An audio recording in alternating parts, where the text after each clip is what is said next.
Hello psychology people, welcome back. हम कर रहे थे चैप्टर 4 और आज हम पढ़ेंगे factors underlying abnormal behaviour. It's going to be little long video, so stay with me.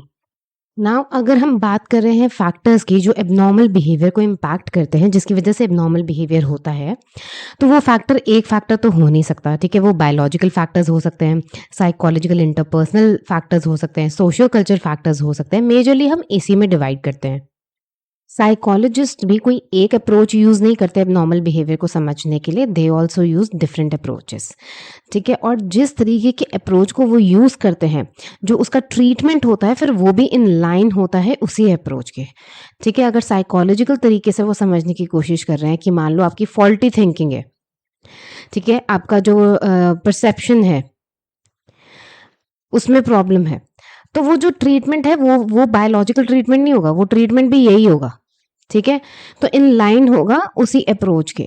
So this is now factors underlying abnormal behaviour देख लेते हैं। बायोलॉजिकल फैक्टर्स हैं, साइकोलॉजिकल फैक्टर्स हैं, then we have socio cultural factors. Biological factors में हम neurotransmitters के बारे में पढ़ेंगे और जेनेटिक फैक्टर्स के बारे में पढ़ेंगे। साइकोलॉजिकल के अंदर हम psychodynamic model, behaviour model, cognitive model और ह्यूमनिस्टिक एग्जिस्टेंशियल मॉडल के बारे में पढ़ेंगे। और सोशियो कल्चर फैक्टर्स में आपका आएगा डायथीसिस stress model.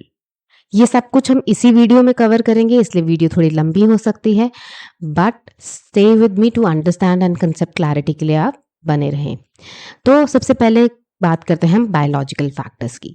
Now biological factors, अगर रेंज ऑफ बायोलॉजिकल फैक्टर्स है पहली बात तो, कि जो इंटरफेयर कर सकते हैं हमारी नॉर्मल डेवलपमेंट के साथ, normal functioning of the human body के साथ। ठीक है, कोई एक पिन पॉइंट नहीं कर सकते, बट रेंज है काफ़ी, मतलब काफ़ी सारे बायोलॉजिकल फैक्टर्स हैं। जैसे पहला फैक्टर है फॉल्टी जीन्स। ना फॉल्टी जीन्स का क्या मतलब होता है? फॉल्टी मतलब गड़बड़। ठीक है, कैसी गड़बड़? म्यूटेशन। नाउ जीन म्यूटेशन क्या होता है? जीन म्यूटेशन मतलब, जीन म्यूटेशन को ही हम बोलते हैं फॉल्टी जीन्स। जीन म्यूटेशन का मतलब होता है कि जीन जब सेल डिवीजन हो रहा होता है, ठीक है, आपको यही पता, ये तो पता ही होगा कि सेल डिवाइड होते हैं। सेल होता है, सेल के अंदर हमारा एक न्यूक्लियस होता है, न्यूक्लियस के अंदर होता है क्रोमोसोम। ठीक है, क्रोमोसोम्स आपने देखे होंगे ऐसे, सॉरी ये क्या बना दिया, क्रोमोसोम्स एक्स लाइक स्ट्रक्चर्स होते हैं आपके। ठीक है ना, ऐसे ऐसे बने होते हैं ना क्रोमोसोम, ऐसे। ठीक है, ऐसे क्रोमोसोम बना होता है ना। क्रोमोसोम्स जो होते हैं वो डबल हीलियक स्ट्रक्चर, जो आपका डीएनए होता है, डीएनए स्ट्रैंड्स होते हैं। ठीक है, ऐसे ऐसे डीएनए स्ट्रैंड्स होते हैं ना, डीएनए स्ट्रैंड्स आपने देखे होंगे। सो डीएनए स्ट्रैंड्स के अंदर आपने देखे ऐसे लाइंस होती हैं। मतलब मान लो कि ये डीएनए स्ट्रैंड्स हैं। ठीक है, मेरी ड्राइंग छोड़ दो आप।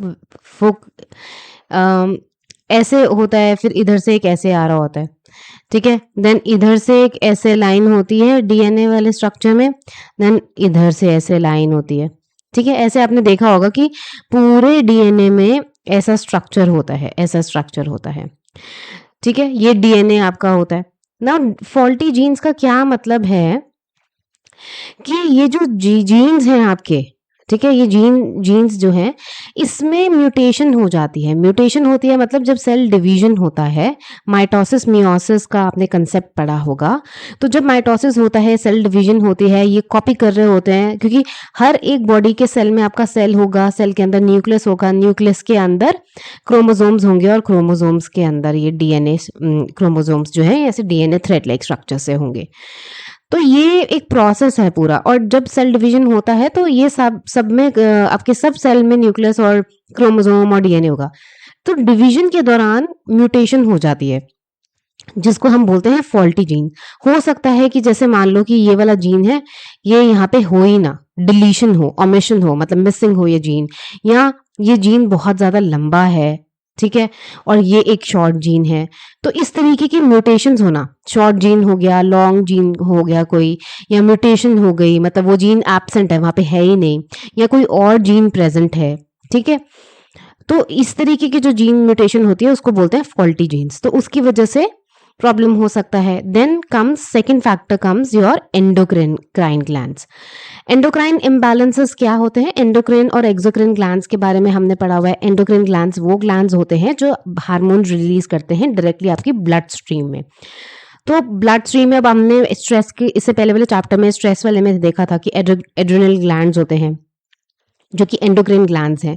किस तरीके से एंडोक्राइन ग्लैंड्स कॉर्टिसोल आपकी डायरेक्टली ब्लड स्ट्रीम में छोड़ते हैं, ठीक है। तो उसकी वजह से भी इम्बैलेंसेस, आपका जो बॉडी का होम्योस्टेटस है वो सारा बिगड़ जाता है, इम्बैलेंस क्रिएट होता है। Malnutrition, then third point is malnutrition. Malnutrition क्या होता है कि आप में कमी होना वाइटामिन्स एंड मिनरल्स की। वाइटामिन्स और मिनरल्स हमारी बॉडी के लिए बहुत बहुत ज़रूरी हैं। यहाँ तक कि विटामिन डी डेफिशिएंसी अगर किसी में हो जाती है, जो कि स्पेशली वेजिटेरियंस में भी देखा जाता है, इसीलिए उनको विटामिन डी कैप्सूल्स खाने के लिए बोलते हैं। तो विटामिन डी जो है आपकी उसकी विटामिन डी की वजह से डिप्रेशन होने के चांसेस बहुत ज़्यादा हाई होते हैं। ऐसे ही अगर विटामिन B12 की कमी है, B12 विटामिन आपके नर्वस सिस्टम के लिए इतना ज़्यादा इंपॉर्टेंट है, आपकी प्रॉपर नर्वस सिस्टम की फंक्शनिंग के लिए, कि अगर इसकी कमी हो जाती है तो हैलुसिनेशन तक हो सकता है, ठीक है। हैलुसिनेशन, डिलीरियम, साइकोसिस तक हो सकता है। तो आप इसलिए बोलते हैं कि जंक फूड नहीं खाओ और प्रॉपर बैलेंस्ड मील खाओ, ताकि आपकी बॉडी में ना ही फिजिकल डेफिशिएंसी बट साइकोलॉजिकल कोई डिसऑर्डर होने के भी चांसेस ना हो। देन फोर्थ पे आता है आपकी injuries and other conditions. Injuries किस तरीके की? ब्रेन इंजरीज की यहाँ पे बात हो रही है, ठीक है। अगर ब्रेन में कोई इंजरी हो जाती है आपके, इनफैक्ट स्पाइनल कॉर्ड में भी अगर कोई इंजरी हो जाती है तो कई बार उसका देखा जाता है कि उसका रिजल्ट जो है सीधा ही साइकोलॉजिकल फैक्टर्स उसमें से निकल कर आते हैं, उस पर हमारे काफ़ी इम्पैक्ट पड़ता है, ठीक है। तो ये कुछ कंडीशंस हैं जो बायोलॉजिकल फैक्टर के अंडर आते हैं, जिसकी वजह से एबनॉर्मल बिहेवियर होने के चांसेस हाई होते हैं। एबनॉर्मल बिहेवियर के बायोकेमिकल रीजंस भी हो सकते हैं और फिजियोलॉजिकल बेसिस भी हो सकते हैं। बायोकेमिकल का क्या मतलब है? केमिकल का मतलब है न्यूरोट्रांसमीटर्स। न्यूरोट्रांसमीटर्स के बारे में आपको पता ही होगा। न्यूरोट्रांसमीटर्स क्या होते हैं? न्यूरोट्रांसमीटर्स एक केमिकल मैसेंजर्स होते हैं। बेसिकली आपके न्यूरॉन्स, जो आपके ब्रेन सेल्स होते हैं, वो जब आपस में कम्युनिकेट करते हैं तो न्यूरोट्रांसमीटर्स के थ्रू कम्युनिकेशन होती है, ठीक है। सो बायोलॉजिकल जो रिसर्चर्स हैं उन्होंने ये पता लगाया कि साइकोलॉजिकल डिसऑर्डर्स जो हैं, ट्रांसमिशन ऑफ मैसेज में अगर प्रॉब्लम हो, एक न्यूरॉन से दूसरे न्यूरॉन अगर ठीक से बात ना कर पाए, कम्युनिकेशन में प्रॉब्लम हो, तो उसकी वजह से हो सकते हैं। जैसे अगर हम किसी से ठीक से कम्युनिकेशन ना करें, या कम्युनिकेशन गैप है, या कम्युनिकेशन ठीक से नहीं करते, तो हमारी बात को मिसअंडरस्टूड कर लिया जाता है ना। और हम कहना क्या चाहते थे और सामने वाले ने कुछ और ही समझा, ठीक से बात समझा नहीं पाए, मैसेज पास करने में दिक्कत थी। तो ठीक इसी तरह हमारे ब्रेन में भी न्यूरॉन्स होते हैं। न्यूरॉन्स जब ठीक से कम्युनिकेट नहीं कर पाते, कुछ दिक्कत होती है न्यूरोट्रांसमीटर को पास करने में, अप एंड डाउन हो जाता है, तो उसकी वजह से भी प्रॉब्लम हो जाता है। नाउ साइनैप्स की ये क्या बात करें, टाइनी स्पेस होता है साइनैप्स की, मैं आपको दिखा देती हूँ। ये देखो, ये होता है न्यूरॉन, ठीक है। ये हमारा नर्व का एंड है। ये जो आप ये देख रहे हो ना, छोटा सा स्क्वायर ब्लैक कलर का, इसी को जूम करके उन्होंने यहाँ पे दिखाया हुआ है। ये एक न्यूरॉन है और ये दूसरा न्यूरॉन है। ये न्यूरॉन 2 है, ये न्यूरॉन 1 है। सॉरी, ये है न्यूरॉन 1, ये न्यूरॉन 1 है, न्यूरॉन 1 और ये न्यूरॉन 2 है, ठीक है। अब ये क्या कर रहा है, ये जो रेड आप डॉट्स देख रहे हो, ये है न्यूरोट्रांसमीटर्स। तो न्यूरोट्रांसमीटर्स के थ्रू ये बात करते हैं। और ये जो गोल गोल सा आप देख रहे हो जिसमें ये न्यूरोट्रांसमीटर्स बंद हैं, इनको बोलते हैं साइनेप्टिक वेसल्स। तो इसमें से ये निकल कर, ये देख रहे हो, ये खुल गया है, इसका मुंह खुल गया और ये इसको रिसीव करने के लिए रेडी है। इसका अभी बंद है, इसका भी बंद है अभी। तो सेकंड वाले न्यूरॉन के एंड पे जो है, मतलब एक न्यूरॉन का एक्सॉन होता है, एंड बटन, और साथ वाले न्यूरॉन बी जो है, न्यूरॉन 2, उसके डेंड्राइट्स होते हैं जो रिसीव करते हैं, ठीक है। ये क्या करते हैं, न्यूरोट्रांसमीटर्स, ये जो रेड आपको छोटे छोटे गोले गोले दिख रहे हैं, ये यहाँ पे रिसेप्टर्स लगे हुए हैं, ये रिसीव करेंगे, तभी इनको इन्फॉर्मेशन रिसीव होगी, ठीक है। अब कई बार क्या होता है, ये न्यूरोट्रांसमीटर बहुत ज्यादा सिक्रीट हो जाते हैं, जितने चाहिए उससे ज्यादा सिक्रीट हो जाते हैं, और कई बार जितने चाहिए उतने मिल ही नहीं पाते, उससे कम मिल पाते हैं, तब भी दिक्कत हो जाती है, ठीक है। तो दोनों ही केसेस में गड़बड़ हो जाती है। जैसे कि फॉर एग्जाम्पल एक न्यूरोट्रांसमीटर है गाबा, जिसको बोलते हैं गामा अमीनो ब्यूटेरिक एसिड। अगर इसकी क्वांटिटी लो सिक्रीट होती है, लो एक्टिविटी होती है, तो एंजाइटी डिसऑर्डर होने के हाई चांसेस होते हैं। ऐसे ही स्किज़ोफ्रेनिया कब होता है? जब डोपामिन ज्यादा सिक्रीट होता है। डोपामिन न्यूरोट्रांसमीटर, गाबा न्यूरोट्रांसमीटर, सेरोटोनिन न्यूरोट्रांसमीटर। तो हमारे बॉडी में बहुत तरीके के न्यूरोट्रांसमीटर होते हैं हमारे ब्रेन में। ये 3 आपकी बुक में दिए हुए हैं, सेरोटोनिन, डोपामिन एंड गाबा। तो डोपामिन बहुत ज़्यादा जब सिक्रीट होता है तो स्किज़ोफ्रेनिया होने के चांसेस होते हैं, और सेरोटोनिन जब कम सिक्रीट होता है, लो एक्टिविटी होती है, तो डिप्रेशन होने के चांसेस होते हैं। सो ये आपका न्यूरोट्रांसमीटर वाला पार्ट है, ठीक है, जो हमने यहाँ पर देखा था ना न्यूरोट्रांसमीटर बायोलॉजिकल फैक्टर्स में, ये वो वाला पार्ट है। अब आपको समझ आया न्यूरोट्रांसमीटर का। नाउ जेनेटिक फैक्टर्स देखते हैं। जेनेटिक फैक्टर्स में क्या बोल रहे हैं वो कि genetic factors have been linked to bipolar and related disorders जैसे schizophrenia, intellectual disability and other psychological disorder. Genetic factor मतलब जो जीन्स हमें मिले हैं, ठीक है। जेनेटिक म्यूटेशन भी एक तरीके से इसी का हिस्सा, जेनेटिक फैक्टर में ही आएगा जेनेटिक म्यूटेशन भी। तो बाइपोलर होने के, मान लो अगर किसी के पेरेंट्स को स्किज़ोफ्रेनिया है, ठीक है, मदर को या फादर को, तो बच्चे को होने के चांसेस होते ही हैं। अगर मदर में फादर में से किसी एक को है स्किज़ोफ्रेनिया, तो चांसेस है कि 50% चांस तो है ही कि वो उनमें उनके बच्चे को भी स्किज़ोफ्रेनिया होगा, ठीक है, क्योंकि उसको पेरेंट्स से जीन ऐसे मिले हैं। तो जेनेटिक डिसऑर्डर मतलब कि आपको किस तरीके का जेनेटिक कंपोनेंट मिला है, किस तरीके के आपको जीन्स मिले हैं। देन नो सिंगल जीन, अब ये बात आप समझ लीजिए, कोई एक जीन, हमारे बॉडी में इतने थाउजेंड्स, 30,000 से ज्यादा जीन्स हैं, और कोई एक सिंगल जीन रिस्पॉन्सिबल नहीं होता साइकोलॉजिकल डिसऑर्डर के लिए, ठीक है। इनफैक्ट बहुत सारे कॉम्बिनेशन ऑफ जीन्स हैं जो various behaviour and emotional reactions हमारे अंदर लेके आते हैं, जो कि बहुत फंक्शनल भी और डिसफंक्शनल भी। हम जिस तरीके से फंक्शन करते हैं वो भी, और अगर हम डिसफंक्शनल हो जाते हैं तो वो भी। जब हमने 4D पढ़े थे स्टार्टिंग में एबनॉर्मेलिटी के, डिस्ट्रेस था, उसमें डिसफंक्शन भी था, ठीक है, तो वो डिसफंक्शन की बात कर रहे हैं। तो अगर हम डिसफंक्शनल होते हैं तो उसके लिए भी। बायोकेमिकल फैक्टर्स, बायोकेमिकल में क्या आ गया आपका? बायोकेमिकल फैक्टर्स, जैसे न्यूरोट्रांसमीटर की बात हो रही है, क्योंकि वो केमिकल्स है न्यूरोट्रांसमीटर्स, ठीक है। तो biochemical factors are involved in mental disorders such as schizophrenia, depression, anxiety, but biology alone can not be most account for mental disorder. ये तो बहुत ही इंपॉर्टेंट लाइन है, आप समझ लो इसको। हम कहें कि सिर्फ और सिर्फ बायोलॉजिकल फैक्टर्स रिस्पॉन्सिबल हैं तो ये गलत होगा, क्योंकि बहुत सारे फैक्टर्स हैं, सोशियो कल्चर फैक्टर्स होते हैं, साइकोलॉजिकल फैक्टर्स होते हैं, बायोलॉजिकल फैक्टर्स होते हैं। इनफैक्ट जो हम मॉडल आजकल फॉलो करते हैं वो हमने डिस्कस भी किया था, हम फॉलो करते हैं बायो साइको सोशल मॉडल। तो हम bio psycho social model follow करते हैं, मतलब बायोलॉजिकल एस्पेक्ट भी कंसिडर करते हैं, साइकोलॉजिकल भी और सोशल भी। तो किसी एक चीज को ठहराना कि सिर्फ बायोलॉजिकल एस्पेक्ट की वजह से वो सही नहीं होगा, ठीक है जी। आगे चलते हैं साइकोलॉजिकल मॉडल की तरफ। अब साइकोलॉजिकल मॉडल क्या बोलता है? This model maintains the psychological और इंटरपर्सनल। इंटरपर्सनल क्या होता है? दो लोगों में आपस में जो बातचीत, मतलब हमारा रिलेशन किसी और के साथ, किसी और पर्सन के साथ, वो फैक्टर्स होते हैं जो सिग्निफिकेंट रोल प्ले करते हैं एबनॉर्मल बिहेवियर में। दिस में इंक्लूड, पहला चीज मेटर्नल डिप्राइवेशन। मेटर्नल डिप्राइवेशन मतलब सेपरेशन हो गया मदर से।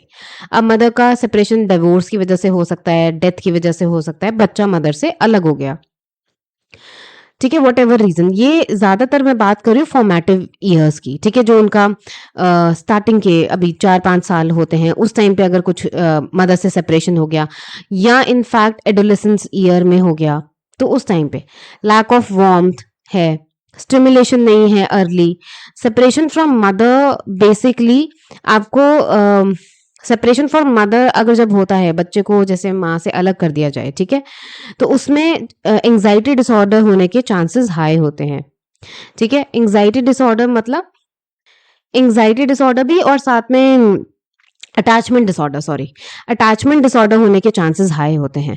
मतलब उनको अटैचमेंट, उनका जो स्टाइल होगा वो बहुत डिफरेंट होगा, जैसे कि अवॉइडेंट अटैचमेंट स्टाइल हो सकता है, या फिर उनका एंग्शियस अटैचमेंट स्टाइल हो सकता है। ज़्यादातर केसेस में अगर सेपरेशन का केस है तो एंग्शियस अटैचमेंट स्टाइल देखा जाता है, अवॉइडेंट भी हो जाता है। तो अटैचमेंट डिसऑर्डर्स होते हैं वो होने के चांसेस हाई हैं। ऐसे ही लैक ऑफ वार्मथ है, प्यार नहीं मिला मॉम डैड का, तो अटैचमेंट डिसऑर्डर होने के चांसेस होते हैं। Stimulation early stimulation during years, मतलब कि जो आपके फॉर्मेटिव ईयर्स होते हैं, किसी भी बच्चे का जो पहले 5 साल या 6 साल कह लीजिए, 5 to 6 ईयर्स होते हैं, वो उसके फॉर्मेटिव ईयर्स होते हैं। क्यों? क्योंकि उसमें उसका ब्रेन डेवलप हो रहा है, वो सब चीज़ें पहली बार एक्सपीरियंस कर रहा है, उसमें उसकी अंडरस्टैंडिंग ऑफ द वर्ल्ड बैठेगी। तो अगर ठीक से वो 5-6 साल उसकी ज़िंदगी की अगर आपने उसको टाइम नहीं दिया या प्यार नहीं दिया, या उसने कुछ बहुत ज़्यादा स्ट्रेस देखा कि मॉम डैड का डिवोर्स हो गया, तो उनकी फिर उन पे साइकोलॉजिकल इम्पैक्ट पड़ता है, ठीक है? उनका दुनिया को देखने का नज़रिया उन बच्चों का बहुत ज़्यादा अलग होता है, उनका परसेप्शन अलग होता है। डिप्रेशन भी हो सकता है, एंग्ज़ायटी डिसऑर्डर्स हो सकते हैं, अटैचमेंट डिसऑर्डर्स हो सकते हैं, पर्सनालिटी डिसऑर्डर्स हो सकते हैं, बहुत सारी चीज़ें हो सकती हैं। Faulty parent child relationship, faulty parent child मतलब कि पेरेंट और चाइल्ड का आपस में ठीक से रिश्ता नहीं है, ठीक है? जैसे कई लोग होते हैं ना कि बेटा चाहिए था, बेटी पैदा हो गई तो उसको ठीक से ट्रीट नहीं करेंगे, बात नहीं करेंगे, रिजेक्शन करेंगे, ठीक है? They will reject them. तो इस तरीके की जो अपब्रिंगिंग करते हैं बच्चों की, तो उसमें भी गड़बड़ होता है। या फिर ओवर प्रोटेक्शन है, बच्चे को जी बिल्कुल इतना चिपका के अपने साथ रखना है, तो कहीं जाना नहीं देना, कहीं आने नहीं देना, बहुत ज़्यादा ओवर प्रोटेक्टिव करके रखेंगे तो भी गड़बड़ हो जाता है, पर्सनैलिटी डेवलपमेंट गड़बड़ होता है उनका, ठीक है? फॉल्टी डिसिप्लिन है, ओवर पेसिमिसिव है। तो बेसिकली अगर आप बच्चे का और बच्चे का रिलेशन पेरेंट्स के साथ ठीक नहीं है, हेल्दी रिलेशनशिप नहीं है, तो भी उनका गड़बड़ होता है पर्सनालिटी में। देन थर्ड आता है मैल अडेप्टिव फैमिली स्ट्रक्चर, इनएडिक्वेट या डिस्टर्ब्ड फैमिली है, ठीक है? फैमिली स्ट्रक्चर पूरा हिला हुआ है, तो सिवियर स्ट्रेस होने के चांसेस होते हैं। और फैमिली स्ट्रक्चर्स में आई थिंक एक पॉइंट और भी था, फैमिली स्ट्रक्चर्स में ये भी था कि अगर जिस तरीके से मान लीजिए कि ओवर ऐसे फैमिलीज होती हैं ना जो बहुत ज़्यादा वो करती हैं, प्रोटेक्टिव होती हैं, कि मतलब बच्चों को खुद से कुछ नहीं करने देना, सब काम खुद करना है, हर चीज़ में खुद इन्वॉल्व होना है, इस तरीके का अगर बिहेवियर है, तो भी बच्चा इंडिपेंडेंट नहीं बन पाता, उनकी डिसीजन मेकिंग नहीं हो पाती, हमेशा उनको डिसीजन लेने में दिक्कत होती है, कोई ना कोई चाहिए ही होता है हर चीज़ के लिए उनको डिसीजन लेने के लिए, कि हमारे बिहाफ पे कोई और डिसीजन ले ले, कोई और मुझे बता दे कि मुझे क्या करना है, ठीक है? तो मतलब पर्सनालिटी इश्यूज आने लगते हैं। देन साइकोडायनामिक मॉडल, साइकोडायनामिक क्या होता है? साइकोडायनामिक थ्योरीज कहती हैं कि चाहे नॉर्मल बिहेवियर हो या एबनॉर्मल बिहेवियर हो, बेसिकली हमारे अंदर कुछ फोर्सेस होते हैं, ठीक है? विद इन अ पर्सन, मतलब हमारे अंदर ही कुछ फोर्सेस होते हैं जिसके लिए हम अवेयर नहीं होते, ठीक है? और उन फोर्सेस में क्या होता है? कॉन्फ्लिक्ट होता है, जिसकी वजह से हमारे साइकोलॉजिकल डिसऑर्डर्स होते हैं, ठीक है? Now these internal forces consider dynamic, dynamic मतलब कि डायनामिक मतलब स्टैटिक नहीं होते, हर जगह से इंटरैक्ट करने वाले, डायनामिक, ठीक है? तो they interact with one another and interaction gives shape to behaviour and behaviour से थॉट, थॉट से इमोशन, इस तरीके से ये चलता है। तो मतलब अगर हमारे अंदर abnormal symptoms are viewed result of conflicts between these forces, तो अगर जो मतलब साइकोडायनामिक मॉडल के हिसाब से वैसे ये किसने दिया था? सिगमंड फ्रॉइड ने, ठीक है? इड ईगो सुपर ईगो में अगर कुछ दिक्कत होता है, कॉन्फ्लिक्ट होता है, तो अंदर के ये जो कॉन्फ्लिक्ट्स हैं ये गिव राइज टू बिहेवियर, तो हमारा बिहेवियर गड़बड़ होता है, हमारे थॉट्स गड़बड़ होते हैं, हमारा सोचने का तरीका, हमारे इमोशंस गड़बड़ होते हैं, जिसकी वजह से हम बिहेव भी गड़बड़ी करते हैं, ठीक है? ये साइकोडायनामिक फ्रॉइड का दिया हुआ मॉडल है, जिसमें उन्होंने बताया कि कैसे हमारी पर्सनालिटी शेप करते हैं इड, ईगो और सुपर ईगो। इड आपको पता है प्लेजर प्रिंसिपल पे काम करता है, ठीक है? इसको जो चाहिए, कोई मोरालिटी वोरालिटी कुछ नहीं होता, इसको जो चाहिए वो चाहिए। ईगो किस पे काम करता है? ईगो बेचारा इड और सुपर ईगो में बैलेंस बिठाने का काम करता है, ठीक है? ये बैलेंस करने का काम करता है, ये प्लेजर पे काम करता है, ये सब तो आपको पता है, ठीक है? और सुपर सुपर ईगो तो मोरालिटी पे काम करता है, ठीक है? जब इड को जो चाहिए और सुपर ईगो कुछ और बोल रहा है मोरालिटी को लेके, इन दोनों का जो क्लैश होता है उसका बैलेंस बिठाने का काम ईगो करता है। लेकिन जब ईगो बैलेंस नहीं बिठा पाता और ईगो बेचारा हमारा स्ट्रगल कर रहा होता है कि भाई किसको शांत करूं, इड को जो चाहिए उसको वो भी लेके देना है, लेकिन मोरालिटी भी हमारी बीच में आ रही है, तो जब ईगो बैलेंस नहीं बिठा पाता तब जो है इस कॉन्फ्लिक्ट अराइज होता है। ठीक है, कॉन्फ्लिक्ट अराइज होता है, और कॉन्फ्लिक्ट अराइज होता है तो वो कॉन्फ्लिक्ट जितनी देर, it's like a tug of war, आपने देखिए वो हमारे अंदर चलती रहती है, तो जितनी देर वो कॉन्फ्लिक्ट चलता रहेगा, चांसेस आर हाई कि हमारा बिहेवियर डिफरेंट हो जाएगा, हमारा स्ट्रेस बनने लग जाएगा, तो स्ट्रेस डिसऑर्डर हो सकता है, एंग्जाइटी डिसऑर्डर हो सकती है, पर्सनालिटी पे उसका इफेक्ट आ सकता है, डिप्रेशन हो सकता है, कुछ भी हो सकता है। ठीक है, तो उससे ये साइकोडायनामिक मॉडल का कहना है, फ्रॉइड का कहना है। Freud stated that abnormal behaviour is a symbolic expression.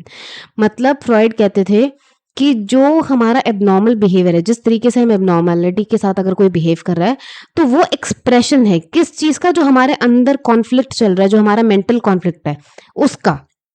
ठीक है, जैसे मान लो आप अंदर से बड़े खुश होते हो, तो आपके फेस पे एक स्माइल आती है, तो वो आपके अंदर की खुशी को बाहर जाहिर कर रही है, तो वो सिंबॉलिक एक्सप्रेशन है। ऐसे ही जो हमारा एबनॉर्मल बिहेवियर है, वो सिर्फ हमारे अंदर के दुख को, हमारे अंदर के मेंटल कॉन्फ्लिक्ट को बाहर लेकर आ रहा है, वो जाहिर कर रहा है, दैट्स इट।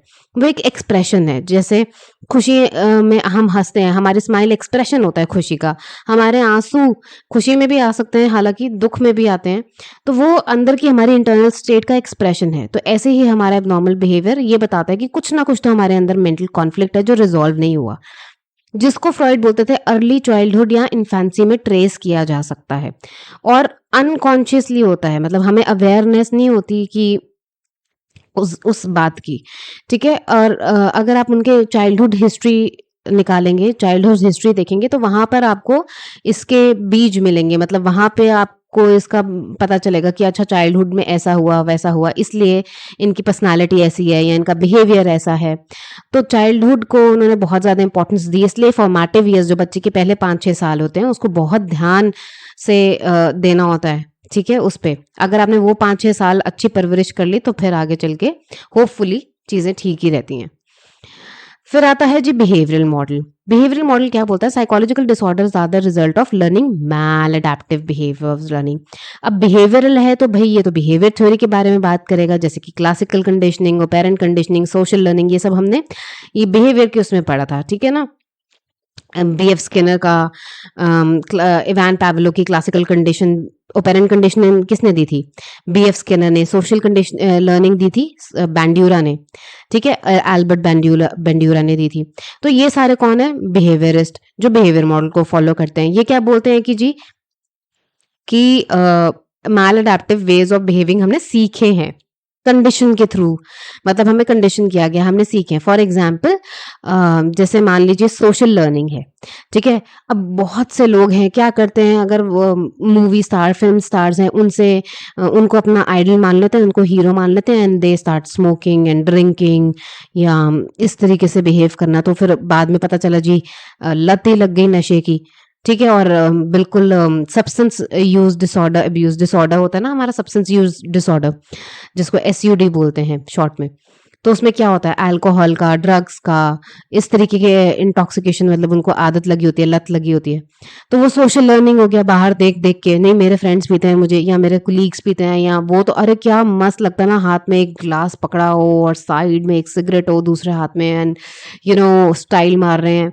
तो इस तरीके की अगर आप बिहेवियर लर्न करते, इमिटेट मतलब नकल करना, तो इस तरीके की नकल आप दूसरों की करते हैं, तो फिर करते करते करते आप एडिक्टेड हो जाते हैं, आपको खुद ही नहीं पता चलता कब आपको लत लग गई। ऑपेरेंट कंडीशनिंग हमने पढ़ा था बी.एफ. स्किनर की।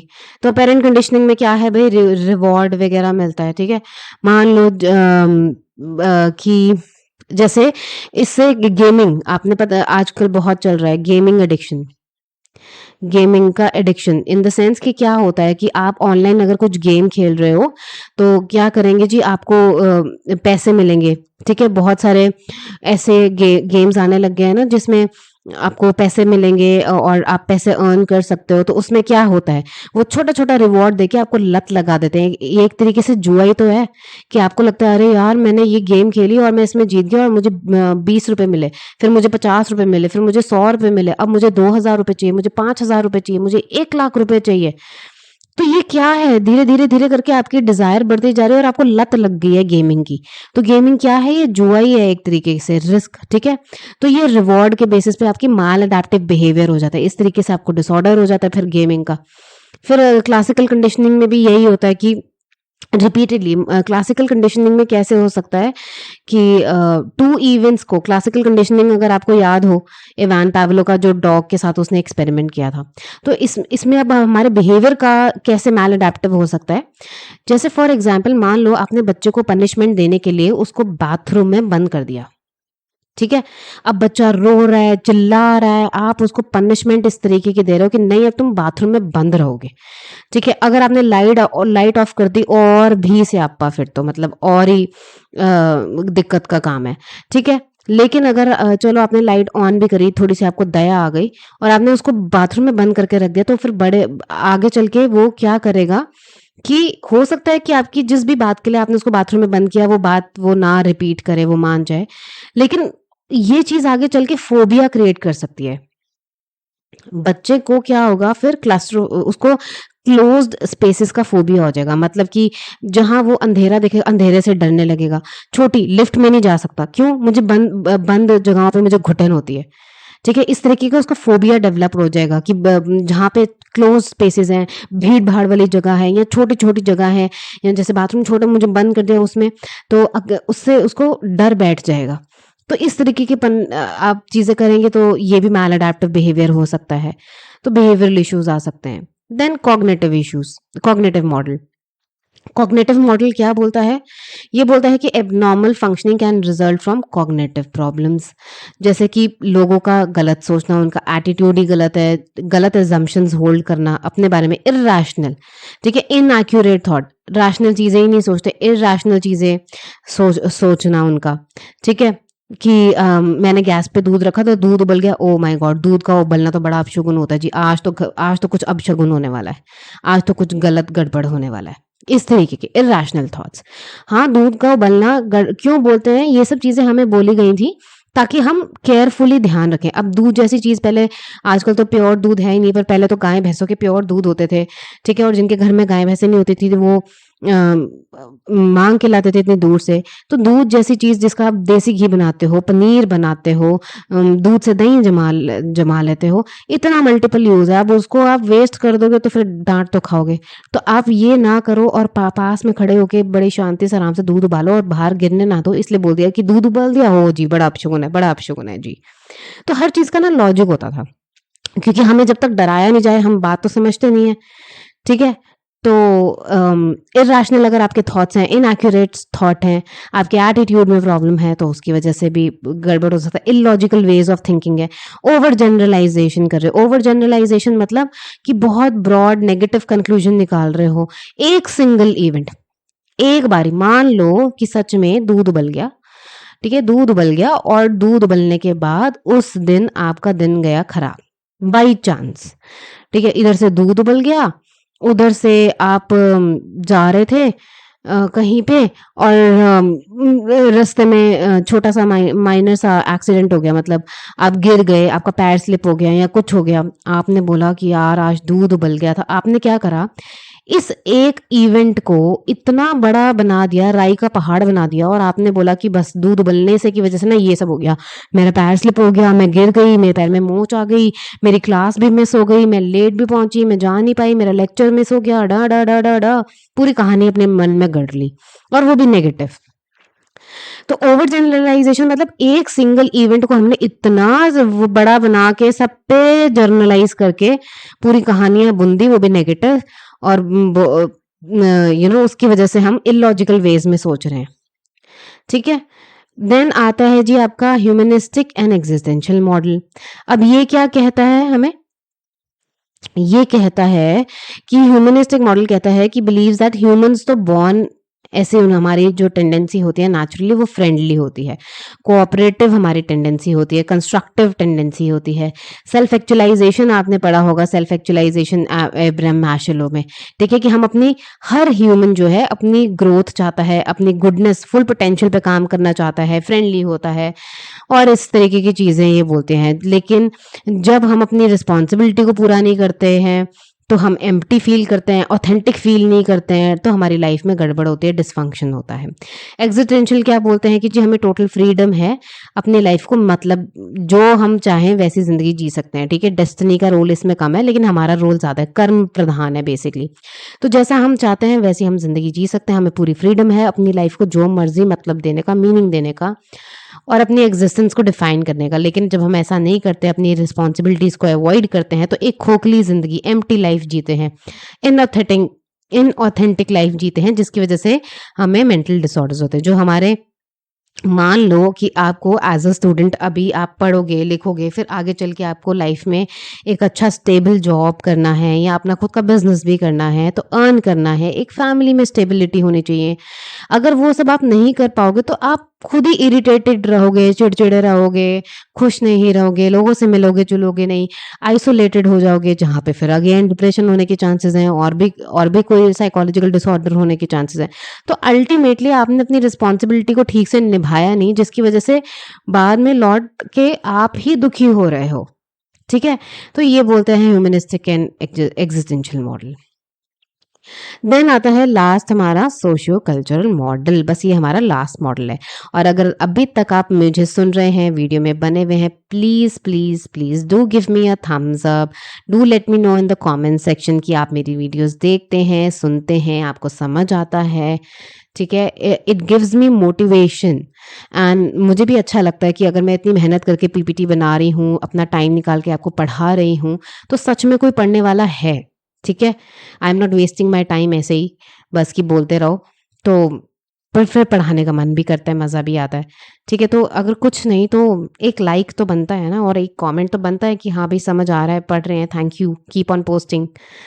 सो थोड़ा-सा आपके पॉजिटिव वर्ड्स काफ़ी मोटिवेशन का काम करते हैं। एनीवेज़ सोशल कल्चरल मॉडल के बारे में बात करते हैं। सोशल कल्चरल मॉडल क्या बोलते हैं कि जो भी वॉर जैसे वर्ल्ड वॉर के टाइम पे भी इनफैक्ट अगर आप लोगों को से बात करोगे अपने दादी नानी से जिन्होंने पाकिस्तान का पार्टीशन और इंडिया का पार्टीशन देखा है तो वो आपको बताएंगे कि हमने कितना कुछ हमने देखा है, कैसे दिक्कतें, कैसे मारकाट, कैसा खून खराबा, कैसा शोर, कितना कुछ देखा होता है। ठीक है? तो वॉर है या वायलेंस है, प्रेजुडिस है, डिस्क्रिमिनेशन है सोसाइटी में, गर्ल्स और बॉयज़ को लेकर डिस्क्रिमिनेशन कर रहे हैं। हालांकि अब तो इतना नहीं होता है, लेकिन कहीं जगह पे होता है। ठीक है? या कोई जजमेंट ले रहे हैं, इकोनॉमिकली किसी कोई बैकवर्ड है, इकोनॉमिकली स्टेटस का प्रॉब्लम है। ठीक है? स्टेटस किसी का ऊपर नीचे है या एम्प्लॉयमेंट का प्रॉब्लम है। ठीक है? रैपिड सोशल चेंज है, कुछ लोग बदलाव के साथ नहीं जी पा रहे, सोशल चीज़ें काफ़ी बदल रही हैं, उसको एक्सेप्ट नहीं कर पा रहे। तो ये सारी चीज़ें क्या होती हैं, ये सारी चीज़ें कहीं न कहीं स्ट्रेस लेके आती हैं। और सिर्फ ऐसा नहीं है कि हम पे लेके आती हैं, सब ऑलमोस्ट सब इंडिविजुअल को इन सारी सिचुएशन को अगर किसी को फेस करना पड़े, इनमें से किसी सिचुएशन को, तो स्ट्रेस तो होगा ही। और कुछ इंडिविजुअल्स उनमें से जो होते हैं, उनको साइकोलॉजिकल प्रॉब्लम हो जाती है। Factors such as family structure, communication कैसा है, सोशल नेटवर्क आपके कैसे हैं, सोसाइटी की कंडीशन कैसी है, जिस कंडीशन में आप जिस सोसाइटी में आप रह रहे हैं, सोसाइटी के लेबल्स, ये सब चीज़ें एक इम्पॉर्टेंट रोल प्ले करती हैं। ठीक है? Certain family systems like abnormal functioning of the individual, कुछ फैमिली सिस्टम्स में बड़े ही डिसीजन मेकिंग करते हैं। ठीक है? बच्चों को डिसीजंस लेने का हक ही नहीं है।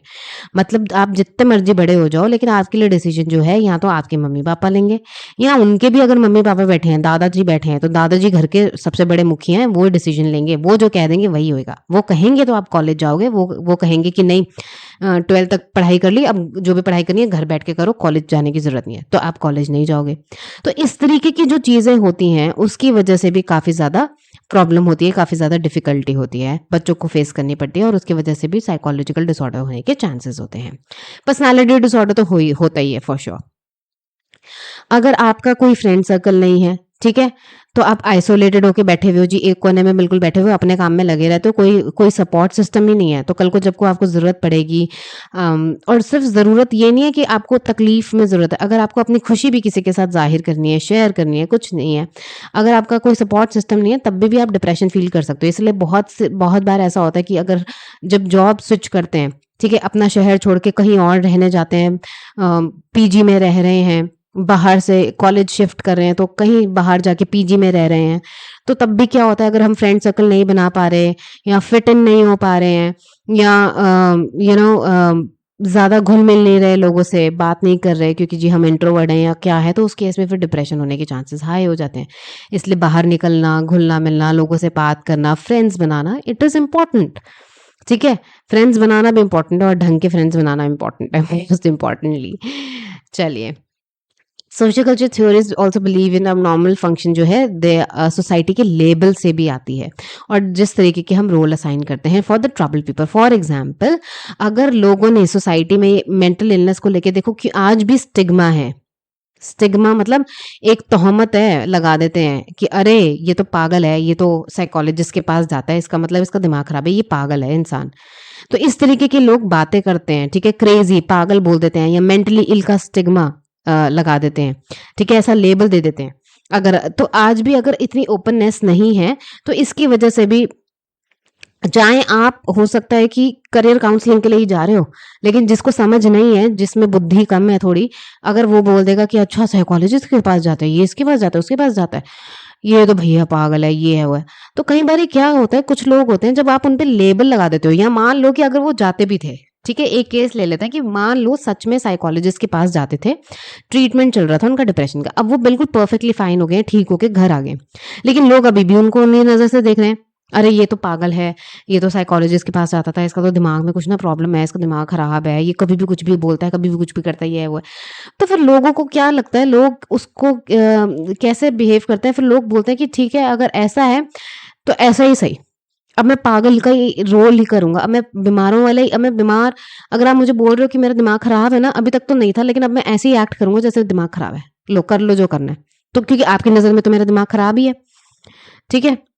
तो इस वजह से भी लोग जो है फिर वैसे बिहेव करने लग जाते हैं। नाउ सोशियो कल्चरल मॉडल के अंदर आता है एक डायथीसिस स्ट्रेस मॉडल। ये मॉडल क्या बोलता है? ये मॉडल बोलता है कि 3 कंपोनेंट्स होते हैं जी।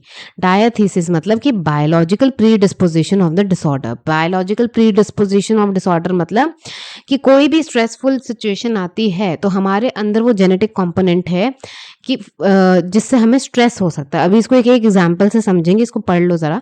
डायथीसिस और presence of some biological aberration which may be inherited, मतलब जेनेटिकली हमें वो कंपोनेंट मिला है, ठीक है? हमारे जीन्स में है वो कंपोनेंट। सेकंड बोलता है कि डायथिसिस में क्या है, vulnerability to develop a psychological disorder, मतलब एट रिस्क है। देखो, थर्ड भी पढ़ लेते हैं फिर समझाती हूँ। Presence of pathogenic stressors, that is stressors that may lead to psychopathology. Basically diathesis model क्या बोल रहा है, वो बोल रहा है कि जी हम सब में एक वल्नरेबिलिटी तो होती ही है। अगर मान लो कि मम्मी पापा हैं, ठीक है? इसमें से किसी एक को, मदर या फादर में से किसी एक को बाइपोलर डिसऑर्डर है। अब क्या हुआ जी, इनका जो बच्चा पैदा हुआ मान लो, छोटा बच्चा ना इसलिए, ठीक है? तो मान लो बच्चा पैदा हुआ, ठीक है?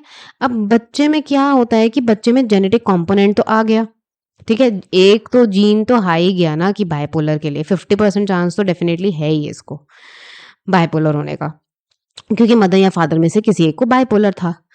अब क्या होगा कि जी अगर लाइफ में कभी स्ट्रेस आया, ठीक है, जो कि आता ही आता है, सबकी लाइफ में स्ट्रेस तो होता ही है, कोई ना कोई लाइफ लाइफ में स्ट्रेसफुल सिचुएशन, तो उसमें क्या होता है, चांसेस हैं कि वो जीन जो है अभी तक एक्टिव नहीं था, वो जीन अभी एक्टिव नहीं था, इनएक्टिव था वो जीन अभी, लेकिन बाद में वो जीन जो है एक्टिव हो जाए, ठीक है? मतलब इधर से आया स्ट्रेस और स्ट्रेस की वजह से वो ट्रिगर हो गया, ठीक है? स्ट्रेस की वजह से वो इनएक्टिव जीन जो है ट्रिगर होके एक्टिव हो गया और उसको बाइपोलर हो गया। तो ऐसा डायथीसिस मॉडल, स्ट्रेस मॉडल बोलता है कि हमारे पास अगर जीन जेनेटिकली हम वल्नरेबल होते हैं, तो हाई ही रिस्क पे होते हैं प्री डिस्पोजिशन के, मतलब कि चांसेस हाई हैं कि हमें डिसऑर्डर हो सकता है। और ऐसा भी हो सकता है कि मान लो जेनेटिकली उस बच्चे के पास जीन है जिसकी वजह से बाइपोलर होने के चांसेस हैं, लेकिन उसकी ज़िंदगी स्मूथ चली, कोई मेजर स्ट्रेस नहीं आया लाइफ में और ऐसा कोई पहाड़ नहीं टूटा जिसको वो हैंडल ना कर सके, उसकी अपब्रिंगिंग अच्छी हुई थी, मॉम डैड ने काफ़ी सॉलिड उसको मेंटली स्ट्रांग बनाया और उसका लाइफ मज़े में अच्छे में चल रहा है, तो उसको बाइपोलर नहीं होगा। ज़रूरी नहीं है कि होगा ही होगा। अगर मदर फादर में से किसी को कोई एंग्जायटी है, डिप्रेशन है या बाइपोलर है तो होगा ही होगा, ऐसा ज़रूरी नहीं है। डिपेंड करता है कि होगा या नहीं होगा, ठीक है? अगर लाइफ में वो जो स्ट्रेस आया है, अगर हो सकता है कि उसको स्ट्रेस के बाद भी ना एक्टिव हो वो जीन्स, और हो सकता है कि वो जीन्स एक्टिव हो जाए, जो अभी तक एक्टिव नहीं था। एक तरीके से आप ये मान लो कि वो जीन्स जो है, वो जो जीन है वो सो रहा है, ठीक है? और स्ट्रेस उठाने का उसको काम कर रहा है। स्ट्रेस ने आया, उसको बोला जागो, और वो एकदम फुल वोल्केनो की तरह फटा और उसके बाद डिसऑर्डर हो गया। तो ऐसे भी हो सकता है। तो यही डायस्थीसिस मॉडल बोल रहा है कि वल्नरेबिलिटी। और वैसे भी हम सभी इनफैक्ट, चाहे हमारे पेरेंट्स को साइकोलॉजिकल डिसऑर्डर्स नहीं है, ऐसा नहीं है कि जिसको साइकोलॉजिकल डिसऑर्डर होता है उसके पेरेंट्स को कहीं न कहीं पे जेनेटिकली कुछ गड़बड़ हुआ ही होगा। अब आपने इतने सारे मॉडल पढ़ रही हैं, साइको मॉडल, बायोलॉजी का पढ़ लिया आपने जिसमें जेनेटिक और म्यूटेशन पढ़ा था, साइकोलॉजिकल पढ़ लिया आपने, साइकोलॉजिकल में भी इतनी सारी थ्योरीज़ पढ़ ली, ठीक है? तो 1 मिनट कहाँ गया ये? हम एक बारी ज़रा चलते हैं वापस जहाँ से हमने शुरू किया था, यहाँ। हाँ, तो आपने बायोलॉजिकल फैक्टर्स पढ़ लिए, न्यूरोट्रांसमिटर्स, जेनेटिक फैक्टर के पढ़ लिया, साइकोलॉजिकल आपने देखा कितने सारे डिफरेंट मॉडल्स हैं, बिहेवियर के, कॉग्निटिव के, साइकोडायनामिक के, डायथीसिस मॉडल के। तो कितने ये biological factor plus psychological factor plus social factors मिल के ये तीनों को कंसिडर करते हैं जब हम किसी को डायग्नोसिस देते हैं या किसी की साइकोलॉजिकल कंडीशन के बारे में, इलनेस के बारे में बात करते हैं। ठीक है जी। I hope this lecture was clear to you. अगर आपको कोई भी डाउट है, do let me know in the comment section, I will reply you. मैं हर बारी हर कॉमेंट पढ़ती हूँ, हमेशा रिप्लाई करती हूँ। आई will reply you and yes, notes आपको जो है चैप्टर के एंड में, लास्ट वीडियो में मैं पिन कर दूंगी कॉमेंट सेक्शन में। Till then keep learning, keep revising, bye.